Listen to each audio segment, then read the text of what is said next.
gazeta, jurnallar, radio to'lqinlari orqali ham yozma, og'zaki hamda tarjima yo'nalishda namoyish etmoqdalar.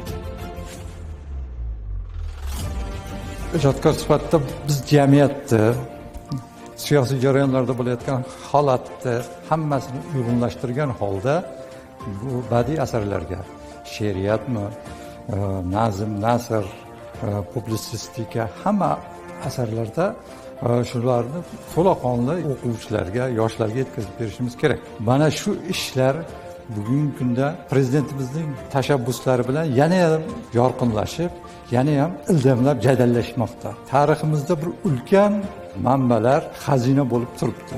Ana shu xazinalarni bugungi davrga bog'lab, kelajak hayotimizga yo'llaydigan holatlarda o'quvchilarga mana shu obrazlar orqali, shu siymolar vositasida bugungi qahramonlarimizni jonlantirishimiz kerak. Ajdodlarimizning haqiqiy hayotlarini, haqiqiy tafakkurlarini, haqiqiy yo'llarini, bilgan haqiqatlarini, ilmlarini, tafakkurlarini, kasbkorlarni bugungi hayotga, bugungi mustaqil insonlarning hayoti bilan uyg'unlashtirgan holda kelajakka yo'naltirish va kelajak qahramonlarni shu asosda yaratilsa, bizga asos o'zi tayyor turibdi. Davlatimiz rahbari ham mana shu holatlarni qo'llab-quvvatlayapti.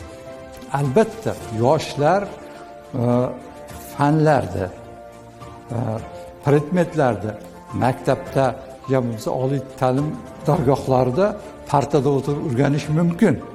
Lekin tafakkur ham kerak-ku. Ana shu tafakkurni kengroq fikrlashi uchun ajdodi kim edi? O'tmishi nima edi? Kelajagi qanday bo'ladi? Shunga g'ayrat, shijoat olishi uchun ham bobolarining, ajdodining o'tmish tariximizning ulkan bir imperiyalar qurgan tariximizning ruhiyatini bugungi kunga olib kelib sig'dira olishimiz kerak.